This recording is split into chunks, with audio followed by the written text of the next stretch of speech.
പരീക്ഷ സഹിക്കുന്ന മനുഷ്യൻ ഭാഗ്യവാൻ. അവൻ കൊള്ളാകുന്നവനായി തെളിഞ്ഞ ശേഷം കർത്താവ് തന്നെ സ്നേഹിക്കുന്നവർക്ക് വാഗ്ദത്തം ചെയ്ത ജീവകിരീടം പ്രാപിക്കും. പരീക്ഷിക്കപ്പെടുമ്പോൾ ഞാൻ ദൈവത്താൽ പരീക്ഷിക്കപ്പെടുന്നു എന്ന് ആരും പറയരുത്. ദൈവം ദോഷങ്ങളാൽ പരീക്ഷിക്കപ്പെടാത്തവൻ ആകുന്നു. താൻ ആരെയും പരീക്ഷിക്കുന്നതുമില്ല. ഓരോരുത്തൻ പരീക്ഷിക്കപ്പെടുന്നത് സ്വന്തം മോഹത്താൽ ആകർഷിച്ച് വശീകരിക്കപ്പെടുകയാൽ ആകുന്നു. മോഹം ഗർഭം ധരിച്ച് പാപത്തെ പ്രസവിക്കുന്നു. പാപം മുഴുത്തിട്ട് മരണത്തെ പെറുന്നു.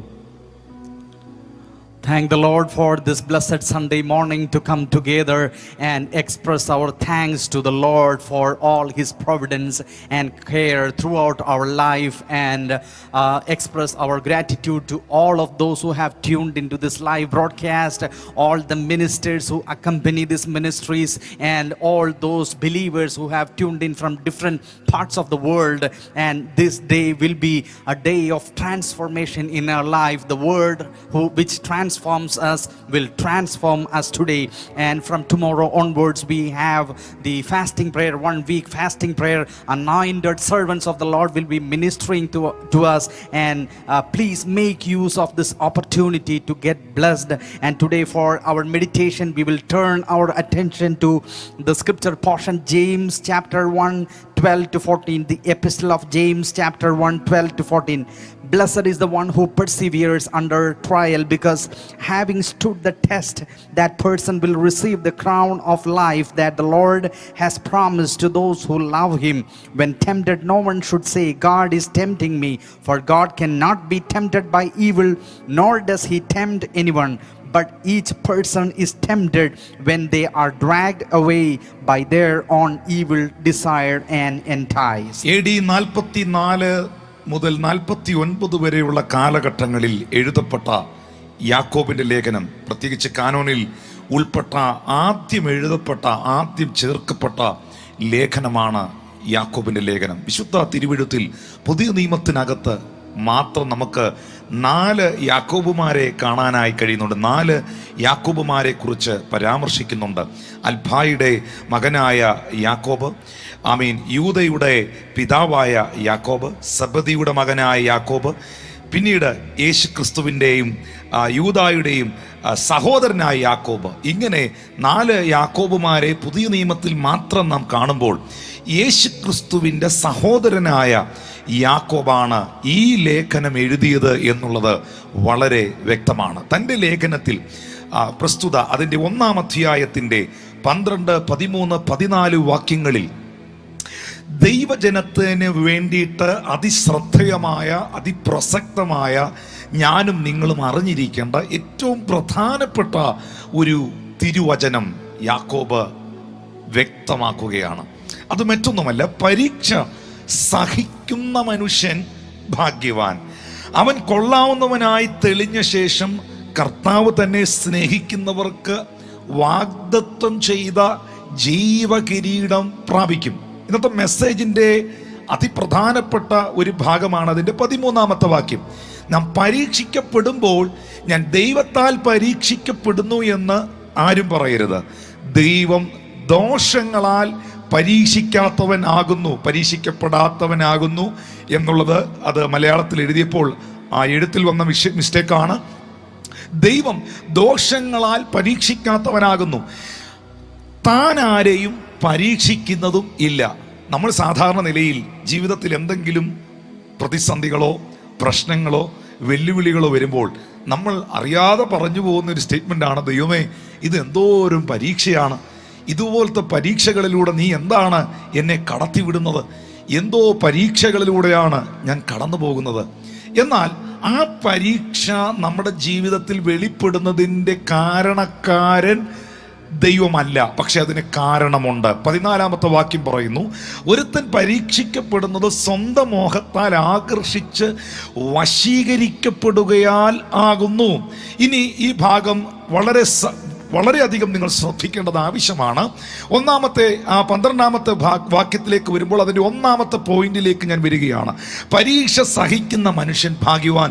അവൻ കൊള്ളാവുന്നവനായി തെളിഞ്ഞ ശേഷം കർത്താവ് തന്നെ സ്നേഹിക്കുന്നവർക്ക് വാഗ്ദത്തം ചെയ്ത ജീവകിരീടത്തെ പ്രാപിക്കുവാനിടയായി തീരും. This epistle of James is probably the first epistle which was included in the New Testament canon, and it was written in AD 44, between AD 44 and 49, and we find 4 James in the New Testament. The James son of Alphaeus, the James father of Judas, the James son of Zebedee, and also brother of Jesus and Judas, that is the James, the brother of Jesus, who wrote this letter. In verse 13, it's very important because it says that God does not tempt anyone. God does not tempt anyone. In our sufferings, usually we say that, Lord, what kind of suffering, what sort of ordeal, what kind of temptation I am undergoing, and what sort of problems I am facing. And the answer is, God never tempts anyone. God is not the reason for your temptation, but as the pastor said, there is a reason for the temptation that we find in verse 14. Each person is tempted because of the enticement that person has. They are dragged away by their own evil desires. And verse 12 clearly says the most important and the primary, the first point which is to be emphasized here: blessed is the one who perseveres under trial, because having stood the test, that person will receive the crown of life that the Lord has promised to those who love him. ജീവിതത്തിൽ വിവിധ തരത്തിലുള്ള പരീക്ഷകളിലൂടെ, പ്രതിസന്ധികളിലൂടെ കടന്നു പോകുന്ന ദൈവമക്കൾ അറിയുക, അങ്ങനെ ആരെങ്കിലും ഈ ഞായറാഴ്ച പകലിൽ എന്നെ കേൾക്കുന്നുണ്ടെങ്കിൽ അവരോട് കർത്താവ് വ്യക്തമായി 1 കൊരിന്ത്യർക്കെഴുതിയ ലേഖനം 10-ാം അധ്യായത്തിന്റെ 13-ാം തിരുവചനത്തിൽ എന്ന് പറയുന്നു, മനുഷ്യർക്ക് നടപ്പില്ലാത്ത പരീക്ഷ നിങ്ങൾക്ക് നേരിട്ടിട്ടില്ല, ദൈവം വിശ്വസ്തൻ. നിങ്ങൾക്ക് കഴിയുന്നതിനും മീതെ പരീക്ഷ നേരിടുവാൻ സമ്മതിക്കാതെ നിങ്ങൾക്ക് സഹിക്കുവാൻ കഴിയേണ്ടതിന് പോക്കുവഴിയും ഉണ്ടാക്കും. ശ്രദ്ധിക്കുക, മനുഷ്യർക്ക് നടപ്പില്ലാത്ത പരീക്ഷ നിങ്ങൾക്ക് നേരിട്ടിട്ടില്ല. അബ്രഹാം കടന്നു പോയിട്ടില്ലാത്ത പരീക്ഷകളിലൂടെ നിങ്ങളാരും കടന്നു പോയിട്ടില്ല. യാക്കോബ് കടന്നു പോകാത്ത പരീക്ഷകളിലൂടെ നിങ്ങളാരും കടന്നു പോയിട്ടില്ല. ഇസഹാക്ക് കടന്നു പോകാത്ത പരീക്ഷകളിലൂടെ നിങ്ങളാരും കടന്നു പോയിട്ടില്ല. ജോസഫ് കടന്നു പോകാത്ത പരീക്ഷകളിലൂടെ നിങ്ങളാരും കടന്നു പോയിട്ടില്ല. ഗിഡയോൻ കടന്നുപോയ പരീക്ഷകളിലൂടെ നിങ്ങളാരും കടന്നു പോയിട്ടില്ല. അപ്പോസ്തലന്മാർ, നമ്മുടെ പൂർവിക പിതാക്കന്മാർ കടന്നുപോയ പരീക്ഷകളിലൂടെ നിങ്ങളിൽ പലരും സ്തോത്രം കടന്നു പോയിട്ടില്ല. ഇവരെല്ലാം വിവിധ തരത്തിലുള്ള വ്യത്യസ്ത സാഹചര്യത്തിലൂടെ, വ്യത്യസ്തമായ പരീക്ഷകളിലൂടെ കടന്നുപോയി പരാജയപ്പെട്ടവരല്ല, വിജയം കൈവരിച്ചവരാണ്. അതുകൊണ്ട് അവരെ നടത്തിയ ദൈവം, അവരെ ഒരു അത്ഭുതമാക്കിയ ദൈവം, അവരെ അനുഗ്രഹിച്ച് മാനിച്ച ദൈവം, അവരുടെ മേലുള്ള വാഗ്ദത്തങ്ങളെ നിറപടിയായി നിവർത്തിച്ച ദൈവം നിങ്ങളെ നോക്കി പറയുന്നു, മനുഷ്യർക്ക് പൂർവ്വപിതാക്കന്മാർക്ക്, ദൈവമക്കൾക്ക് നടപ്പല്ലാത്ത പരീക്ഷയൊന്നും നിങ്ങൾക്ക് നേരിട്ടിട്ടില്ല. എന്റെ ദാസന്മാർ കടന്നു പോയിട്ടില്ലാത്ത ഒന്നിലൂടൊന്നും നിങ്ങൾ പോയിട്ടില്ല. പത്രോസിന്റെ ഭാഷയിൽ പറഞ്ഞാൽ, പ്രതിസന്ധികൾ വരുമ്പോൾ ഒരു അപൂർവ കാര്യം നിങ്ങൾക്ക് സംഭവിച്ചു പോയി എന്ന് നിങ്ങൾ ചിന്തിക്കരുത്. ഇതിനേക്കാൾ വലിയ പ്രതിസന്ധികളെ അതിജീവിച്ചവരാണ് ദൈവത്തിന്റെ മക്കൾ, തന്റെ ദാസന്മാർ, തന്റെ ഭക്തന്മാർ, തന്റെ വിശുദ്ധന്മാർ. അതുകൊണ്ട് ഇതിനകത്ത് എനിക്ക് എടുത്തു പറയാനുള്ള ഒരു സ്റ്റേറ്റ്മെന്റ്, പരീക്ഷകൾ ഉണ്ടാകാം, നടപ്പുള്ള പരീക്ഷ ഉണ്ടാകാം, നടപ്പില്ലാത്ത പരീക്ഷകൾ ഉണ്ടാകാം, പ്രതിസന്ധികൾ ഉണ്ടാകാം, വെല്ലുവിളികൾ ഉണ്ടാകാം, കഷ്ടതകൾ ഉണ്ടാകാം, നിന്ദകൾ ഉണ്ടാകാം, ജീവിതത്തിൽ പ്രാർത്ഥനയ്ക്ക് മറുപടി ഉണ്ടാകാം, ചിലപ്പോൾ ഡിലേ ആകാം. ഇതെല്ലാം ആണെങ്കിൽ ഒരു കാര്യം കാതിൽ മുഴങ്ങണം: ദൈവം വിശ്വസ്തൻ. But God is faithful. മനുഷ്യർക്ക് നടപ്പില്ലാത്ത പരീക്ഷ നിങ്ങൾക്ക് നേരിട്ടിട്ടില്ല, ദൈവം വിശ്വസ്തൻ.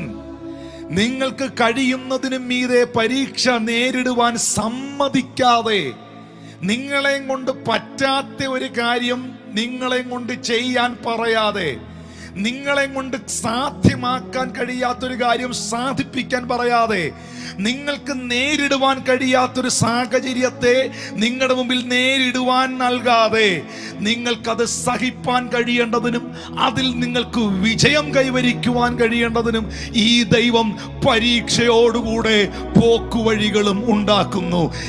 അത് വിശ്വസിക്കുന്നവർ ഒരാമീൻ പറഞ്ഞേ. Hallelujah, hallelujah.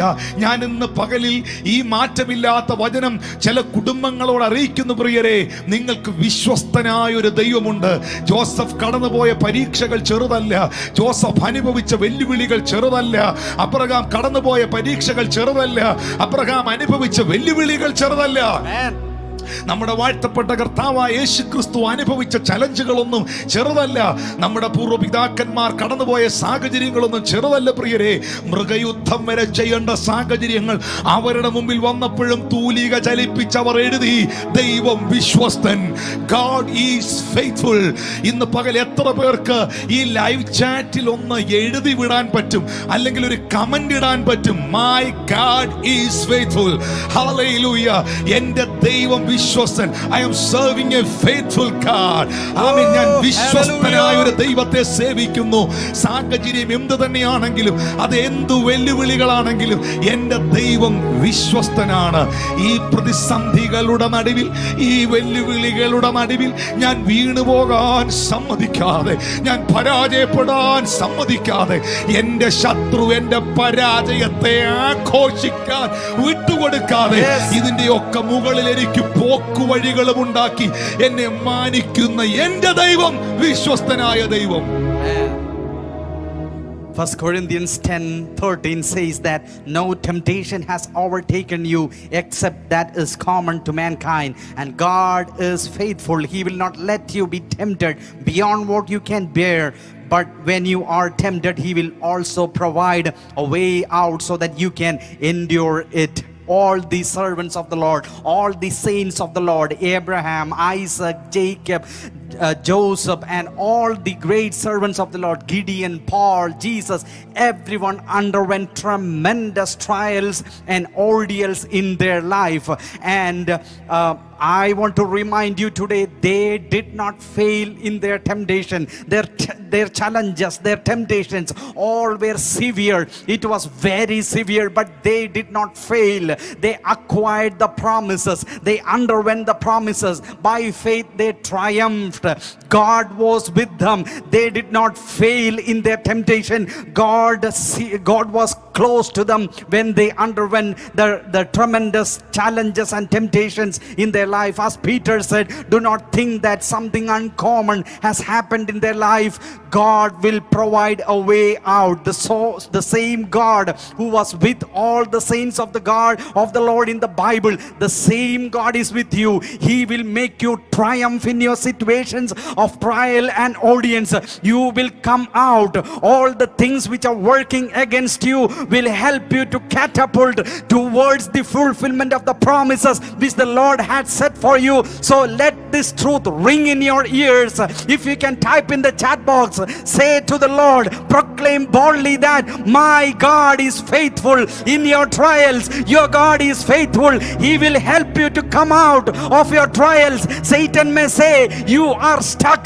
Satan may say you are failing, but the Lord says no, you are going to come out. You are going to crack open. You will always be triumphant in the trial which you are undergoing in your life. അപ്പോൾ നമ്മൾ ദൈവസന്നിധിയിൽ ചോദിക്കും, പിന്നെ എന്തിനു വേണ്ടിയാണ് ഇങ്ങനെയുള്ള സാഹചര്യങ്ങളിലൂടെ എൻ്റെ ദൈവം എന്നെ കടത്തിവിടുന്നത്? അല്ലെങ്കിൽ ദൈവം ഇങ്ങനെയുള്ള സാഹചര്യങ്ങൾ എന്തിനാണ് അനുവദിക്കുന്നത്? എനിക്കറിയാം, ഈ മെസ്സേജുകൾ എഴുതിയെടുക്കുന്നവരുണ്ട്, നോട്ട് ചെയ്യുന്നവരുണ്ട്, ശ്രദ്ധയോടെ കേൾക്കുന്നവരുണ്ട്, മറ്റുള്ളവരിലേക്ക് ഷെയർ ചെയ്ത് കൊടുക്കുന്നവരുണ്ട്. അവർക്ക് വേണ്ടി പ്രത്യേകാൽ ഈ മെസ്സേജ് പരിശുദ്ധാത്മാവ് എനിക്ക് തരുമ്പോൾ ഞാനത് വളരെ പ്രിപ്പയർഡായിട്ടാണ് നിങ്ങളുടെ മുമ്പിൽ ഈ തിരുവചനവുമായിട്ട് നിൽക്കുന്നത്. നിങ്ങൾ നോട്ട് ചെയ്യുക, എന്തിനാണ് ദൈവം എന്നെ ഇങ്ങനൊരു സാഹചര്യത്തിലൂടെ കടത്തിവിടുന്നത്, അല്ലെങ്കിൽ എൻ്റെ ജീവിതത്തിൽ ദൈവം ഇത് അനുവദിക്കുന്നത്? ഞാൻ ആ പദം പറഞ്ഞതിൻ്റെ കാരണം, ദൈവം അനുവദിക്കാതെ ഒന്നും നമ്മളിൽ സംഭവിക്കില്ല. ഞാൻ 100% അത് വിശ്വസിക്കുന്നു. മത്തായി 10:30 എഴുതിയിരിക്കുന്ന പോലെ, ദൈവം അറിയാതെ എൻ്റെ തലയിലെ ഒരു മുടിനാര് പോലും തറയിൽ വീഴുന്നില്ലെങ്കിൽ എൻ്റെ ദൈവം അനുവദിക്കാതെ ഒന്നും സംഭവിക്കുന്നില്ല.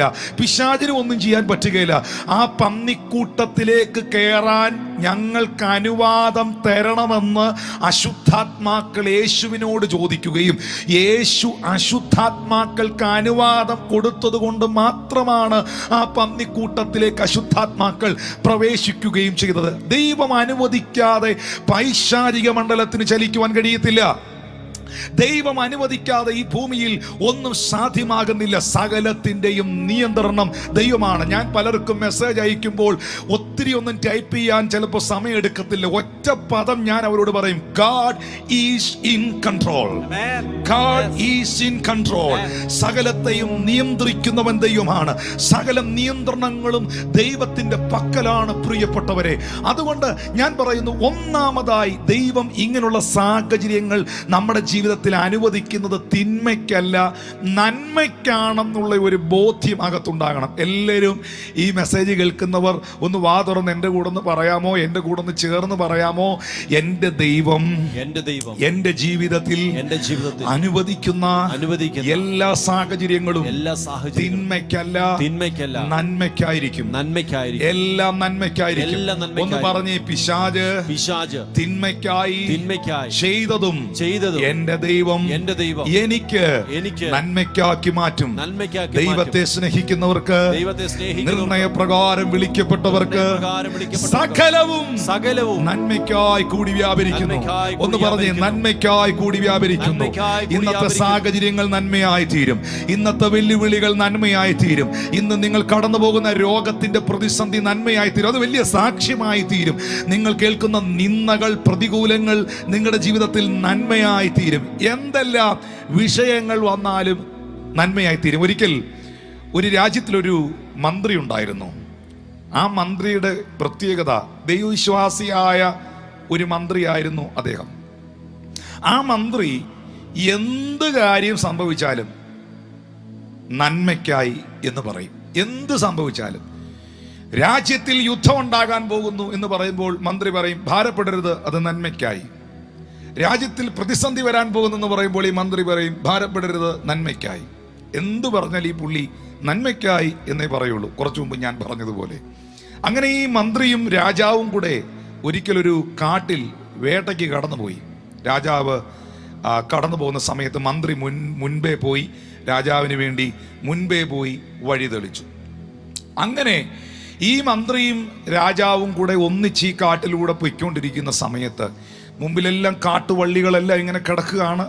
പാതകളെല്ലാം ഇങ്ങനെ വെട്ടി മാറ്റി വേണം ഇവരുടെ കുതിരപ്പുറത്ത് മുന്നോട്ട് പോകാനായിട്ട്.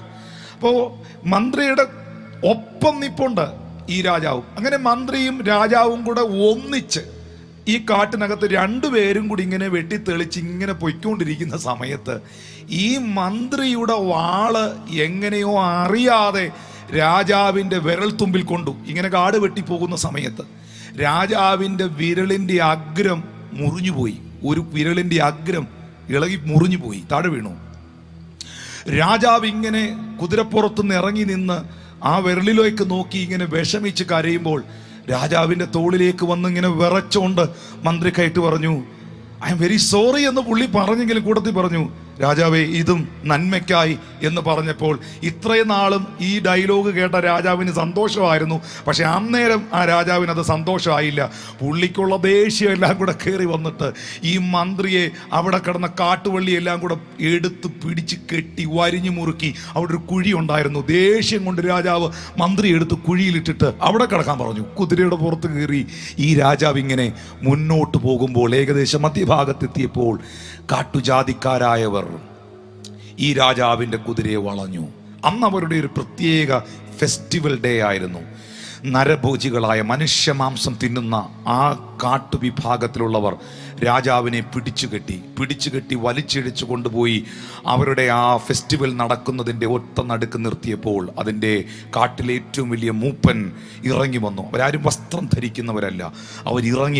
ഇറങ്ങി വന്നിട്ട് പറഞ്ഞു, ഇന്ന് നമ്മുടെ ദേവന് ഇവനാണ് ബലിയാകാൻ പോകുന്നത്. വിശേഷാൽ ഈ ഫെസ്റ്റിവൽ ഡേയിൽ, ഈ ആഘോഷ ദിവസത്തിൽ, ഈ ഉത്സവ ദിനത്തിൽ ഇവനെയാണ്, ഈ വ്യക്തിയാണ് നമ്മൾ ഇന്ന് ബലി കൊടുക്കാൻ പോകുന്നത് എന്ന് പറഞ്ഞിട്ട് ആ മൂപ്പൻ കൽപ്പന പുറപ്പെടുവിച്ചു, നോക്കുക ഇവനിൽ എന്തെങ്കിലും ഊനമുണ്ടോ എന്ന്. ഒരുത്തൻ ഓടി വന്ന് ഈ രാജാവിനെ അടിമുടി പരിശോധിച്ചു. നോക്കിയപ്പോൾ ഒരു വിരലിൻ്റെ അറ്റം കട്ടായിരിക്കുന്നു, ബ്ലഡും വരുന്നുണ്ട്.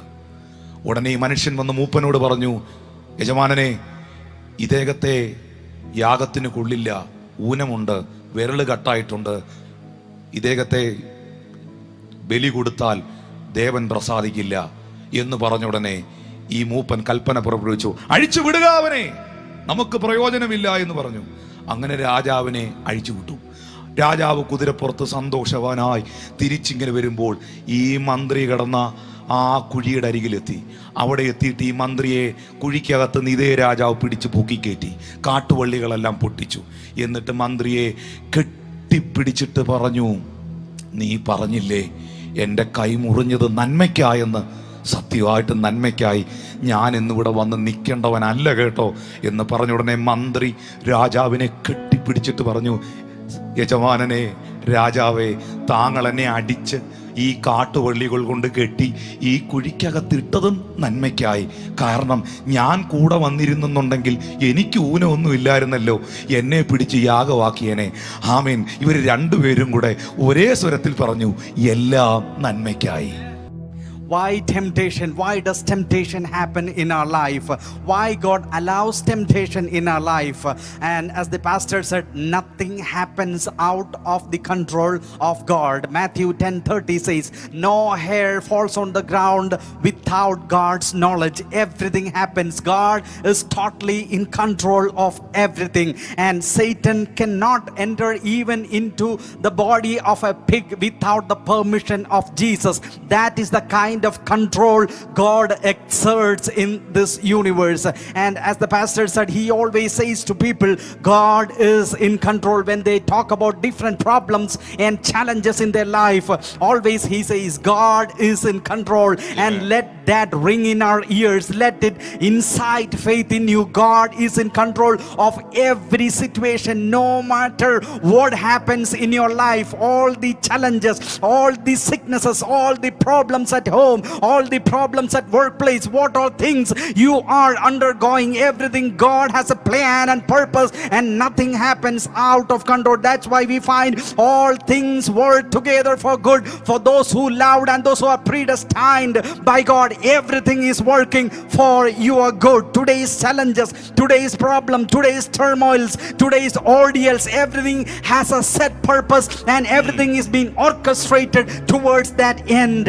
And as the pastor told about a beautiful story which illustrates this point, there was a king who was going for a game or a hunt along with his minister, and this minister, he has a special characteristic that always he says everything works for good, or this is for good, this is for goodness, this will turn for good. Always he says like that. And as they were hunting and as they were moving forward, accidentally because of the sword, from the sword of the minister, this king's thumb was cut and blood began to ooze out. And this minister came and tried to comfort and console the king and said, this will turn out to be for good. And the king was so angry, and out of his frustration he put this king, the minister, in a pit, and he went forward in the game. But the king was caught by a tribe who normally are cannibals who eat humans, and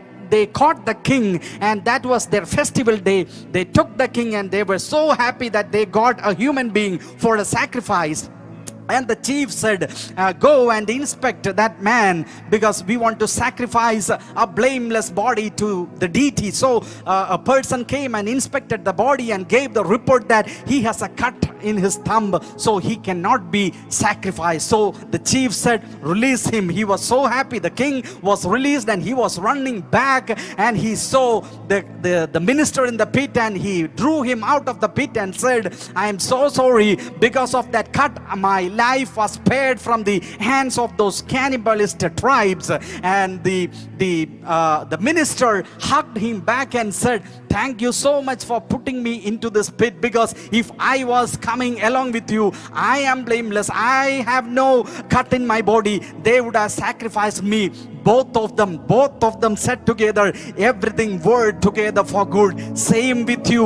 All the problems, all the circumstances, Satan might have brought this problem into your life to make you a failure, but the Lord will purely turn that for your good, and it will catapult you to the new level of anointing and the fulfillment of promises in your life. Amen. ഒന്നാമതായി എന്തിനായി ദൈവം ഇത് അനുവദിക്കുന്നു? Number 1, ദൈവത്തിലേക്ക് നമ്മെ മടക്കി വരുത്തുവാൻ. ഒന്നാമതായി ദൈവം പരീക്ഷകൾ എന്തുകൊണ്ട് അനുവദിക്കുന്നു? ചില കഷ്ടതകളിലൂടെ, നാം എക്സ്പെക്റ്റ് ചെയ്യാത്ത ചില വിഷയങ്ങളിലൂടെ എന്തിന് നമ്മളെ കടത്തിവിടുന്നു?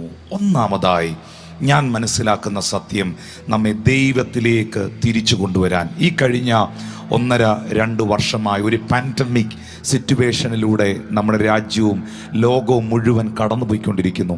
ഞാൻ ഇങ്ങനെ വിശ്വസിക്കുന്നു പ്രിയപ്പെട്ടവരെ, എന്തിനു വേണ്ടിയാണ് ഇങ്ങനൊരു പാൻഡമിക് സിറ്റുവേഷൻ ദൈവം അനുവദിച്ചത്? ഞാൻ ഉറപ്പായും വിശ്വസിക്കുന്നു, ദൈവത്തിന് തൻ്റെ സഭയെ മടക്കിക്കൊണ്ടുവരുവാൻ, ദൈവത്തിന് തൻ്റെ ജനത്തെ മടക്കിക്കൊണ്ടുവരുവാൻ, ദൈവത്തിന് തൻ്റെ ദാസന്മാരെ താൻ ഉദ്ദേശിക്കുന്ന നിലകളിലും നിലവാരങ്ങളിലും പണിതുയർത്തുവാൻ, ദൈവത്തിൻ്റെ പദ്ധതിയിലേക്ക് തൻ്റെ ജനത്തെ കൊണ്ടുവരുവാൻ. ഹല്ലേലൂയ, ഞാനത് വിശ്വസിക്കുന്നു. ഒന്നാമതായി ദൈവത്തിലേക്ക് നമ്മെ മടക്കി വരുത്തുവാൻ. ഹോശേയയുടെ പ്രവചന പുസ്തകം 6-ാം അധ്യായത്തിൻ്റെ 1, 2, 3 വാക്യങ്ങളിൽ എഴുതിയിട്ടുണ്ട്. വരുവീൻ, നാം യഹോവയുടെ അടുക്കിലേക്ക് ചെല്ലുക. അവൻ നമ്മെ കടിച്ചു കീറിയിരിക്കുന്നു, അവൻ സൗഖ്യമാക്കും. അവൻ നമ്മെ അടിച്ചിരിക്കുന്നു, അവൻ മുറിവ് കെട്ടും. 2 ദിവസം കഴിഞ്ഞിട്ട് അവൻ നമ്മെ ജീവിപ്പിക്കും, 3-ാം ദിവസം അവൻ നമ്മെ എഴുന്നേൽപ്പിക്കും. നാം അവൻ്റെ മുൻപാകെ ജീവിക്കുകയും ചെയ്യും. നാം അറിഞ്ഞുകൊള്ളുക, യഹോവയെ അറിവാൻ നാം ഉത്സാഹിക്കുക. അവൻ്റെ ഉദയം പ്രഭാതം പോലെ നിശ്ചയമുള്ളത്. അവൻ മഴ പോലെ ഭൂമിയെ നനയ്ക്കുന്നു, പിന്മഴ പോലെ നമ്മളുടെ അടുക്കൽ വരും. പ്രവാചകനായ, സ്നേഹത്തിൻ്റെ പ്രവാചകനായ ഹോശേയ എന്ന പ്രവാചകൻ പ്രവചിക്കുന്നു തൻ്റെ ജനമായ ഇസ്രായേലിനോട്, come on, let us return to the Lord.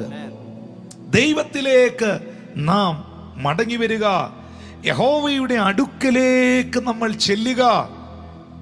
അവൻ നമ്മെ കടിച്ചു കീറിയിരിക്കുന്നു, പക്ഷേ നാം ദൈവത്തിൻ്റെ അരികിലേക്ക് മടങ്ങി വരുമ്പോൾ അവൻ നമ്മെ സൗഖ്യമാക്കും. 2, അവൻ നമ്മുടെ മുറിവ് കെട്ടും. 3, അവൻ നമ്മെ ജീവിപ്പിക്കും. 4, അവൻ നമ്മെ എഴുന്നേൽപ്പിക്കും. 5, അവന്റെ മുൻപാകെ നാം ജീവിക്കും. 6, അവൻ മഴ പോലെ, ഭൂമിയെ നനയ്ക്കുന്ന മഴ പോലെ നമ്മെ നനയ്ക്കും. 7, പിന്മഴ പോലെ അവൻ നമ്മുടെ അടുക്കൽ വരും. പ്രിയരെ, ഒരൊറ്റ കാര്യം നിങ്ങൾ ചെയ്താൽ 7 കാര്യങ്ങൾ ദൈവം നിങ്ങൾക്ക് വേണ്ടി ചെയ്യും. എന്താണ് ഞാനും നിങ്ങളും ചെയ്യേണ്ട ഒരേ ഒരു കാര്യം? ദൈവത്തിന്റെ അടുക്കലേക്ക് വരിക.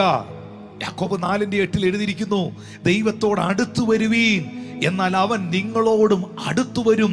പിശാചിനോട് എതിർത്തു നിൽപ്പീൻ, എന്നാൽ അവൻ നിങ്ങളെ വിട്ട് ഓടിപ്പോകും.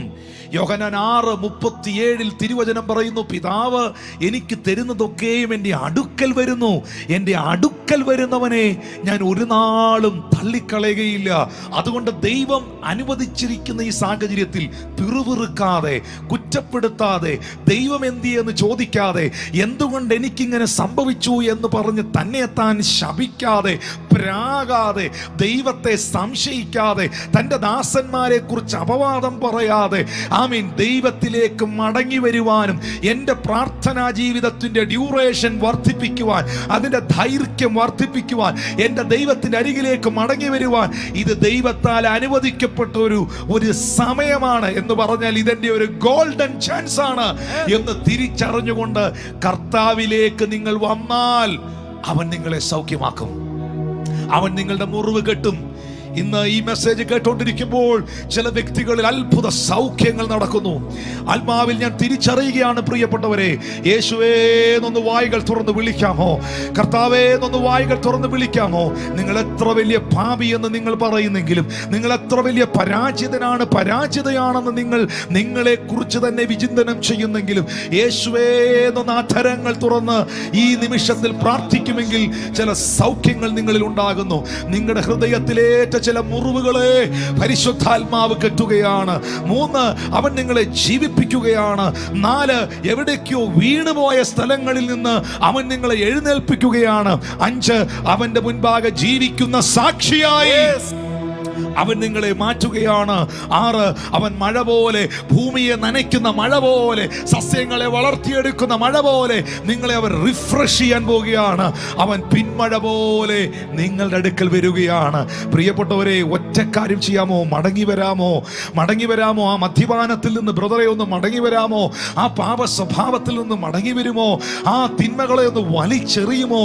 കർത്താവേ, നിന്റെ അരികിലേക്ക് ചിലർ പറയുന്നു, എന്നെയും കൊണ്ട് പറ്റുന്നില്ല ബ്രദറെ, എനിക്ക് മദ്യപാനം നിർത്താൻ പറ്റുന്നില്ല ബ്രദറെ, എനിക്ക് ഈ പാപത്തിൽ നിന്ന് പുറത്തു വരാൻ പറ്റുന്നില്ല ബ്രദറെ. ഇന്ന് പകൽ നിങ്ങൾ തിരിച്ചറിയണം, കൃപ പാപിയെ സഹായിക്കും. കൃപ പാപം